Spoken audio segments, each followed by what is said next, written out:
तो उनकी माता जी ने, भीमाबाई जी ने कहा कि देख बेटा, स्कूल जा रहा है, पहले ही समझा रही हूं, बहुत बुरे अनुभव होंगे। लड़ना मत, झगड़ना मत, विद्रोह करके छोड़ मत देना, क्योंकि पढ़ाई करोगे वो अकेला रास्ता है कि कुछ बड़ा कर पाओगे जीवन में, वरना कोई दूसरा रास्ता नहीं है। इस बात को उस छोटे से बच्चे ने मन में बिठा लिया। वो स्कूल गया।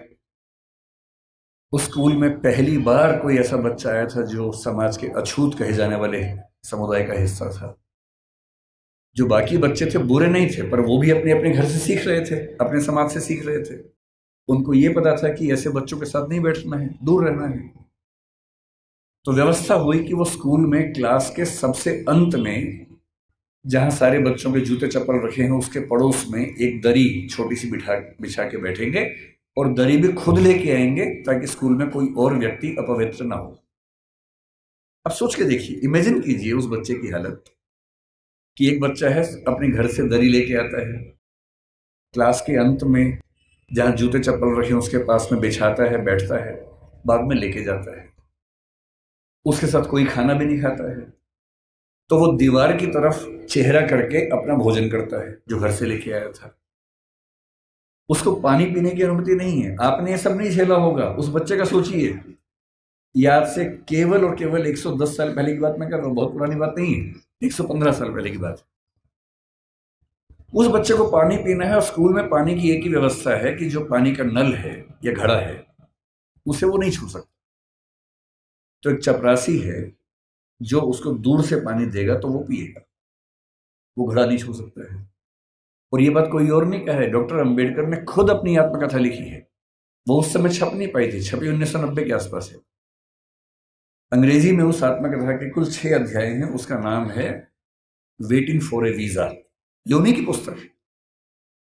उसमें केवल 6 अध्याय हैं, जिनमें से 4 अध्यायों में उन्होंने अपने अनुभव बताए हैं और 2 में बाकियों के अनुभव बताए हैं।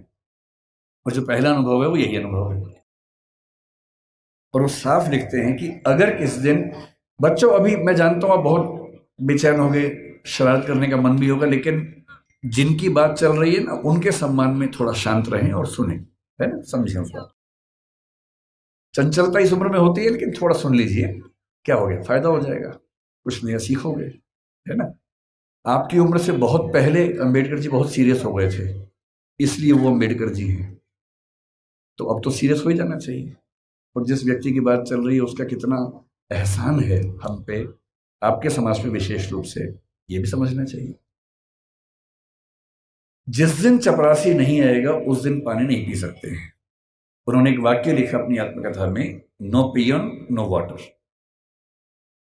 उस समय ऐसी बोतलें नहीं होती थी जो भी आपको बढ़ रही थी, जिन बोतलों के लिए आप हाहाकार मचा रहे थे, उस जमाने में नहीं होती थी। उस जमाने में पियर नहीं आता था तो पानी नहीं मिलता था। उनके नंबर बहुत अच्छे है क्लास में। व्यवस्था थी कि जिसके नंबर जितने अच्छे होंगे वो उतना आगे बैठेगा, पर उनको ये ऑप्शन नहीं था कि वो आगे बैठ सके, उन्हें पीछे ही बैठना था। ये सब झेलते झेलते वो पढ़े। जब 10वीं क्लास में आए तो एक अध्यापक उनके थे, कृष्णा जी अर्जुन सेलुस्कर नाम था उनका। उन्होंने उस बच्चे को, भीमराव को, एक छोटी सी पुस्तक भेंट की जो बुद्ध की जीवनी थी, और कहा कि इसको पढ़ो। अंबेडकर कहते हैं कि उस पुस्तक को और मैं अपने अध्यापक केलुस्कर जी को जिंदगी भर नहीं भूल पाया। वही केलुस्कर जी बाद में उनको बड़ौदा के महाराज सियाजी राव गायकवाड़ से मिलवाने ले गए, वजीफा दिलवाया, फिर वजीफा बढ़ा, और जब वो एल्फिंस्टन कॉलेज के विद्यार्थी हुए तो उनको कोलंबिया विश्वविद्यालय जाने के लिए स्कॉलरशिप मिली, वहीं से मिली, बड़ौदा से मिली।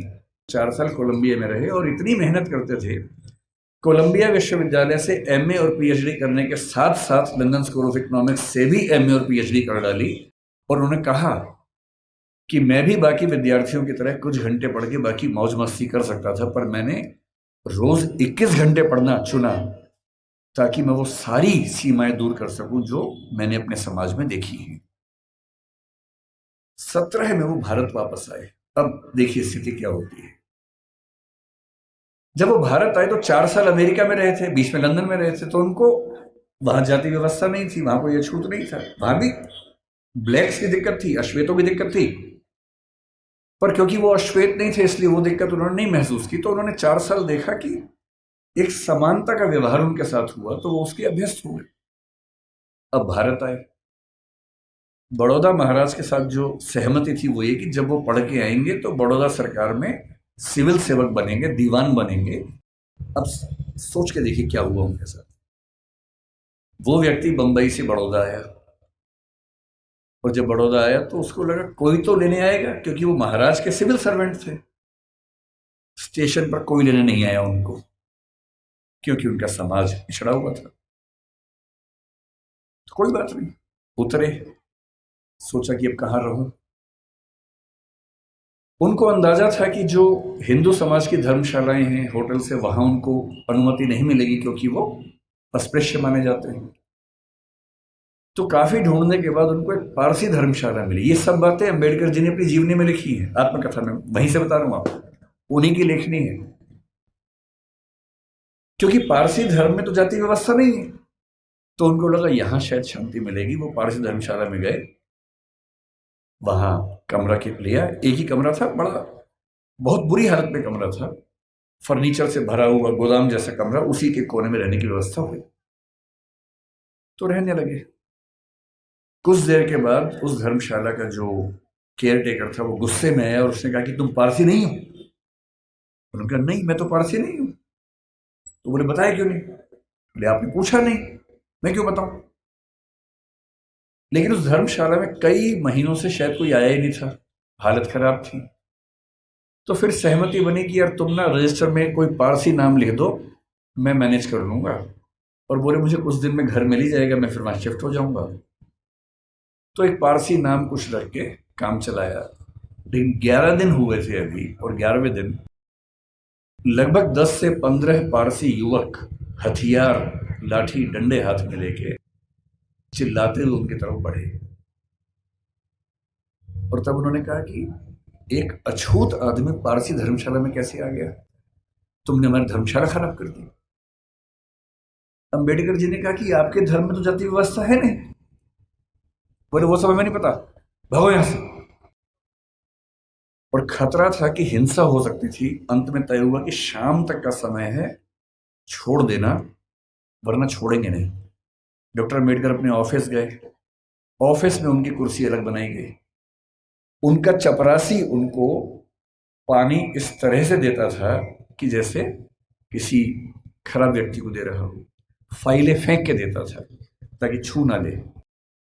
आप उस व्यक्ति का मन सोचिए कि जो व्यक्ति इतना पढ़ के आ गया है, अमेरिका से पीएचडी, लंदन से पीएचडी कर चुका है, इकोनॉमिक्स में पहली बार देश में किसी ने इतने गंभीर स्तर पर अध्ययन किया होगा, उसके साथ ये बर्ताव हो रहा है। उन्होंने महाराजा के सचिव से बात की, भाई मुझे रहने को घर कब मिलेगा, छोड़ना है मुझे। कोई जवाब नहीं मिल पाया। शाम तक छोड़ना है। पूरे बड़ौदा में एक भी जगह नहीं है जहां वो रह सके। अंतिम उपाय क्या किया? अपने एक हिंदू दोस्त से बात की कि भाई, जो 2 दोस्त उनके बाहर से पढ़ के आए थे, एक हिंदू एक ईसाई, दोनों से बात की। हिंदू दोस्त से कहा ऐसा कि ऐसे ऐसे छोड़ना पड़ रहा है पारसी धर्मशाला, क्या मैं तुम्हारे घर रह सकता हूं? बहुत प्रगतिशील व्यक्ति था, पर उसने 2 मिनट चुप होकर बोला कि देख यार, मुझे तो दिक्कत नहीं है, पर मेरे यहाँ जो लोग काम करते हैं ना, वो सब काम छोड़ देंगे, क्योंकि तुम अगर रहोगे तो वो फिर सब खत्म हो जाएगा। तो बोले ठीक है, कोई बात नहीं। एक ईसाई दोस्त था, ईसाइयों में तो प्रथा नहीं होती है, उससे पूछा। उसने कहा यार, हूं तो मैं ईसाई, लेकिन कुछ पीढ़ी पहले हम हिंदू थे, तो हमारे परिवार में अभी तक वो संस्कार हैं, और मेरी पत्नी इस बात से भड़क जाएगी कि आपने एक अछूत को अपने घर में कैसे बुला लिया। और तब डॉक्टर अम्बेडकर लिखते हैं अपनी आत्मकथा में, जो हिंदू समाज के लिए अछूत है, वो पारसी के लिए भी अछूत है, वो ईसाई के लिए भी अछूत है। और यही मुंबई में सिडनेहम कॉलेज में जब वो प्रोफेसर बन के गए, वहां भी ये बर्ताव हुआ कि उनको पानी पीने की व्यवस्था अलग थी। सिडनेहम कॉलेज, जो कि बहुत प्रतिष्ठित कॉलेज है मुंबई का, एक बार घड़ा छू लिया तो घड़े को तोड़ा गया पवित्र करने के लिए, और तब उनको फिर ये लगा कि ये अलग अलग धर्म जो दावा करते हैं कि हम समानता वाले धर्म हैं, उन सबका ऐसा बर्ताव क्यों है। फिर एक घटना लिखते हैं अंबेडकर जी अपनी आत्मकथा में। एक बार वो नासिक से औरंगाबाद जा रहे थे निजी यात्रा पे कुछ दोस्तों के साथ। उन्होंने जानबूझ के सबसे कहा किसी को बताना मत, मैं नहीं चाहता किसी को पता लगे, निजी यात्रा रखेंगे इसको। रास्ते में दौलताबाद का किला पड़ा। दौलताबाद का किला ऐतिहासिक स्थल है, उनकी इच्छा हुई कि देखते हैं उसको। तो 7-8 दोस्त खूब धूल मिट्टी झेलते हुए वहां पहुंचे। किसी को बताया नहीं था। जब पहुंचे तो वहां एक पानी का हौद था जहां पर लोग हाथ मुंह धो लेते हैं। इन सब ने वहां पर हाथ मुंह धो लिया। इतने में वहां कुछ मुस्लिम युवक गुस्से में आए हथियार लेके। उनको किसी ने बता दिया था कि ये लोग अछूत समुदाय से हैं और लड़ने लगे उनके साथ। अंबेडकर जी ने उनको समझाया, डांटा, कहा भाई तुम तो मुसलमान हो और तुम्हारा धर्म तो कहते कि हम सब बराबर हैं। वो बोले वो सब बेकार की बात है, तुमने हमारा ये अपवित्र कर दिया है। और हालत ये आ गई कि अंबेडकर जी को लगा कि अब हिंसा भी हो सकती है और ऐसा ना हो कि कुछ बड़ा नुकसान हो जाए। किसी तरह से वहां से जान बचा के, हालांकि बाद में उनको देखने की परमिशन मिली, किला देखा, वापस आए। और उस दिन उन्होंने लिखा भी डायरी में, जो हिंदू पारसी ईसाई के लिए अछूत है वो मुसलमान के लिए भी अछूत है। आप अनुभव सोचिए उस व्यक्ति के जिसको समाज के सब समुदाय गाली दे रहे हैं। इतना पढ़ने के बाद, जो बड़ौदा के राजा का सैन्य सचिव रह चुका है, जो व्यक्ति सिडनेहम कॉलेज में असिस्टेंट प्रोफेसर रह चुका है, और वो लगातार कोशिश कर रहे हैं कि इस समाज के भीतर हमें एक्सेप्टेंस मिल जाए, हमारे समाज को एक्सेप्टेंस मिल जाए। उनके मन में आता नहीं होगा कि अगर वो वापस चले जाते इंग्लैंड, 1 साल के लिए फिर से गए भी थे, अगर वो चाहते तो अमेरिका में, इंग्लैंड में, दुनिया भर के सबसे अच्छे इंस्टीट्यूट्स में, यूनिवर्सिटीज में प्रोफेसर बन के शानदार जिंदगी गुजार सकते थे। क्या कमी थी उनके जीवन में?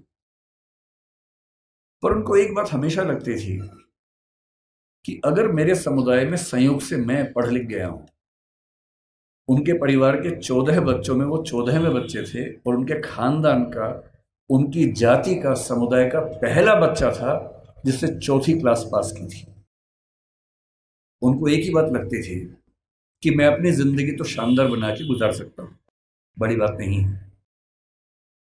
पर नियति ने, इतिहास ने मुझे एक ऐसा मौका दिया है कि यदि मैं अपने निजी सुख दुख भूल जाऊं और रात दिन 24 घंटे अपने समाज के विकास में ताकत लगा दूं, तो हो सकता है कि मेरी वजह से हजारों, लाखों, करोड़ों उन व्यक्तियों को बेहतर जिंदगी मिले जिनकी जिंदगी मानवीय जिंदगी तो नहीं है, कई मामलों में पशुओं से भी बदतर जिंदगी है।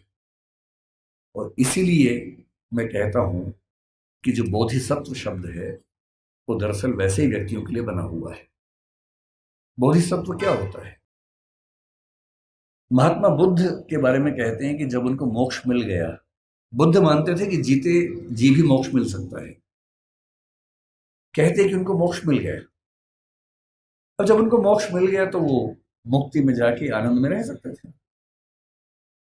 पर उन्होंने कहा कि नहीं, इस समाज में, इस दुनिया में इतने लोग दुखी हैं, इतने लोग परेशान हैं। उनके अंदर बहुत करुणा थी। उनको लगता था कि जब तक दुनिया में एक भी व्यक्ति दुखी है, परेशान है, तब तक मैं अकेला मोक्ष लेकर क्या करूंगा।